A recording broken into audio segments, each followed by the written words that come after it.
كلموني في المستشفى وقالوا لي تعال بسرعة، شندرتي صاحبك. استغربت من المكالمة وما فهمت شيء. طلعت من عمري ولعت السيارة وجيت بسرعة. خشيت للمستشفى نجري ندور في صاحبي. جيت على الريسبشن وعطيتهم اسمه بسرعة وركبت نجري. من كثر ما نجري خبطت في ناس واجب بكل وانا ما اشوفش قدامي في حد. خشيت للغرفة بتاعه لقيته مقمز على السرير ويرعش. بوته جنبه ودكتور وممرضتين. بدو في الأسئلة شنو قصة اللعبة اللي لعبها وخلاته هكي. كيف لعبة تخلي بنادم يخش في نوبة هلع هكي.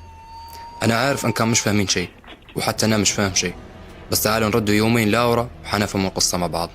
أنا عماد، مبرمج وتقدر تقول علي صانع ألعاب بحكم صناعة لعبتي الأولى، لعبة رعب اسمها القاع. حتسألني شن فكرة اللعبة؟ حنقولك فكرتها مميزة ومختلفة شوية. اللعبة تخدم بالذكاء الاصطناعي وتختلف من واحد لواحد، وسميت اللعبة القاع لأنها تتشكل على مخاوف الشخص اللي حيلعبها. يعني مثلا أنا عماد أخاف من البحر، لما نبدأ اللعبة حنلقى روحي في وسط محيط. يوسف صاحبي مثلا يخاف من الحواشين المسكونة، حيلقى روحه وين؟ في حواشين مسكونة بين الأشباح. صاحبي الآخر عبد الله عنده فوبيا من المرتفعات، حيلقى روحه فوق ناطحة سحاب، وهكذا. اللعبة تتشكل على مخاوف اللاعب اللي موجودة في قاع نفسه، واللعبة لازم تلعبها بالفي آر باش تعطيك تجربة واقعية وفريدة من نوعها. طالما يوسف صاحبي يحب ألعاب الرعب زي اوتلاست وريزنت ايفل، ساينت هيل، ذا ايفل وذن وفيساج وغيره من ألعاب الرعب، فما فيش حد أحسن منه يكون أول من يجرب لعبتي الجديدة. وكنت حكي له أني نخدم في لعبة رعب، بس ما حكيتلش على التفاصيل ولا حتى اسم اللعبة. المهم رنيت عليه وقلت له وين قاعد، قال لي في الحوش. قلت له شوية ونجيك، وجايب معايا لعبتي اللي حكيت لك عليها، لعبة واتية. وهنا الحق فرح لي وكان متحمس بكل للعبة. جيت الحوشة دقيت وفتح لي، خشينا وقمعزنا ضحكنا وبصرنا شوية، درنا قهوة شربناها، ولان توا ما حكيتلش على تفاصيل اللعبة. بس شاف كفر اللعبة استغرب ان الكفر اسود ما فيش اي شيء الا اسم اللعبة القاع. سألني على التفاصيل بس ما بدش نقول له شيء. قلت له تم، انا تو نبي نمشي وجربها انت وشوف شنو يصير معك. قال لي حسك خوفتني منها. قلت له كيف صار يا وسيفة، انت الخوف يخاف منك. بس ما كنتش حساب ان المرة دي حتكون اخر مرة نشوف فيها صاحبي طبيعي. اللي صار فيه كنتش متوقع. قلت له ان هذه لعبة رعب وحتلتعب على الفي ار. ما زدتش اي تفاصيل اكثر منك. المهم طلعت وبدا يوسف يلعب وما عادش ندري عليه الا اليوم كلموني مستشفى وجيته. اول ما جيته قلت له كانك يا يوسف شن فيه، احكي لي شن صار معك. وهو يرعش ويلكلك، قال لي انت اللي صنعتها مش لعبة عادية. قلت له غرقامز بس واحكي لي. وبدا وسيفة صاحبنا يحكي لي. قال لي اول ما بديت اللعبة طلعت لي جملة ما هي اكبر مخاوفك بكل صدق. ولما قريت الجملة ضحكت وقلت بهزوة اني خاف باتي تصير له حاجة، ونخاف من الحواشين المسكونة ونخاف من النار. ومن هنا بدأت اللعبة تحمل. وأول ما بديت لقيت روحي في مزرعة سبول، النبات عالي ويدوب نشوف في حوش بعيد في الظلام، ما فيش مصدر ضي إلا في الحوش هذا، والحوش شكله متآكل. بديت نقرب بشوية بشوية وقعدت نلاحظ أن الحوش بدون باب ورواشنا متكسرة. الحوش وكلها شوية بني قديم. قربت من الحوش وما سمعتش منه أي مصدر صوت، حسيت أنه حوش مهجور. وهنا بديت نتوتر الحق. خشيت للحوش وبديت نسمع في أصوات، مع أول خطوة خطيتها جوا حاجات تمشي على السيسان، بس مباحت ما في شيء. قعدت نقدم خطوة خطوة ونتنفس بصعوبة، وكل خطوة نشوف في حاجات تتحرك بسرعة غريبة.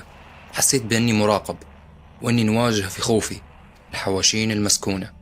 قعدت نمشي وخشيت للمطبخ، وفجأة حقيت ظل ورايا. برمت بسرعة لقيت باتي، بس باتي عيونه سود بشكل مش طبيعي. وقال لي شن جايبك هنا، وقعد يعلي في صوتها وحط يديه على كتوفي. ثبتني وقعد يعيط شن جايبك هنا. عديت نجري، قابلتني دار أخرى. خشيت وسكرت الباب بالمفتاح. نسمع فيه خبط على الباب وانا نقول له عليش تلحق فيا، وكان شكله ككي وهو يخبط ويعيط بس. ومرة واحدة وقف كل شيء، لا تخبيط على الباب ولا حتى عياط. حس باتي انقطاع مرة واحدة. بس بديت نشم في بنة حاجة والعة، ما عرفتش ماصة ولا حاجة والعة في الحوش. فتحت المفتاح وكريت الباب بشوية بشوية، ما نبش نطلع ويمسكني. بس طلعت وقعدت نمشي على رؤوس صوابعي. لقيت باتي قاعد في المطبخ ومولع الغاز، وقعدت نسمع في أصوات ضحك عيل صغار وأصوات صفير. ما عادش فهمت شيء. من علو وقوة الأصوات فقدت التوازن، طحت وقعدت نحك في الدنيا مغبشة قدامي. ومرة واحدة الحوش كله ولع، كل شيء كلته النار، ونحك في عيال صغار دايرين علي دائرة وكلتهم النار ومذوبة جلودهم. وآخر شيء شفته كان باتي طبس علي، نص وجه سليم والنص الآخر وكلته النار. فكيت الفي آر وقعدت نعيط. جاني باتي لقاني نرعش، قاعد يقولي شن فيك بسم الله. قلت له الأصوات والحوش والنار وانت شفتك محروق قدامي. قاعد يهدي فيا. قعدت قريب ربع ساعة وانا على الحل هذا نرعش ونعيط بس. فقدت إحساسي بأطرافي، يدي وكرعية كأن المقطوعات، وصوت زنين غريب في وداني. باتي يحكي معايا بس أنا ما اسمعش فيه. نشوف فيه حرك في فمه ويحكي، بس كل اللي نسمع فيه كان صوت زنين في وداني. بعد ربع ساعة هدا الوضع وكل شي تمام. خشيت الدار، قعدت نضت ثاني يوم في الصبح، دوشت وفطرت وقمعت في الصالة، مبحث في الصوني واللعبة الغريبة اللي انت صنعتها، قعدت بس مبحث فيها. بعدين فكيت الديسكة من الصوني وفكيت الصوني بكل، ولعت التلفزيون وقعدت نقلب في القنوات لعند وقفت على قناة شاشة سوداء بس مكتوب فيها جملة المستوى الثاني، وبديت نسمع في أصوات العيال الصغار أخرى، أصوات عياط وبعد شوية أصوات ضحك. بدأ السيسان الحوشي يتلون باللون الأسود والأشكال الغريبة يجرن على السيسان أخرى. أنا متأكد إني فكيت الفي آر ووقفت اللعبة، بس كل شيء يقول إني أنا ما زلت نلعب. والحوش ولع آخر، بس المرة هذه حوشي الحقيقي. حوشي الحقيقي ولع مش اللي في اللعبة. طلع باتي من داره وجا شوري وقال لي نفس الجملة، شن جايبك أنا؟ بعدها ما عادش ندري على شيء إلا نضت في المستشفى توا وقلت له بيرنوا عليك. أنا كعماد مصدوم، ما كنتش متوقع أن لعبة ممكن تكون بالواقعية هذه. بالنهاية هي لعبة. يوسف قال لي لازم تكسر الديسكة وتحذف كل شيء عن اللعبة، لازم أحد يلعبها ولا يسمع بها حتى. هذه قصة اليوم يا رياس. لو عجبتك القصة تنساش لايك وشير واشتراك.